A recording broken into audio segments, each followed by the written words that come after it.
The mission noted that, despite the much-needed reforms from the Electoral Act of 2022, the elections still fell well short of Nigerians' legitimate and reasonable expectations.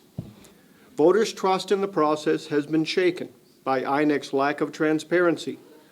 There were numerous missed opportunities to explain the cause and extent of Election Day challenges. The combined effect of these problems disenfranchised Nigerian voters in many parts of the country, although the scope and scale are currently unknown. And while elections are a vital part of the process, it's the work that will happen next that truly determines the future success of this democracy. Nigeria holds the distinction of having one of the world's youngest populations. It has the largest democracy on the continent and one of the most populous democracies in the world.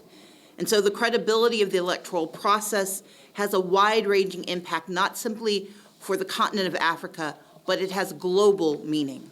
End of the election process, so we're not in a position, we don't want to interfere in any way in the political process. Our methodology is very clear in this regard. We make our observations, we answer questions in these settings, and we stand over the findings that we have were able to put in the public domain in this fashion. But we won't interfere in the process. It's a matter entirely for the Nigerian authorities to determine the way forward.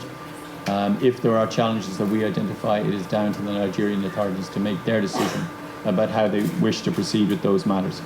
I want to thank you for your cooperation, for other civil society organisations that, as I mentioned in my opening remarks, provided us with a very warm welcome and with clear information which helped us to form the assessment that we're sharing with you today. Noted that expectations as the way the technology would transform the transparency of the election, those expectations were not met in a significant number of cases. The operation of the BVAS machines was not, it was significantly impaired in certain areas.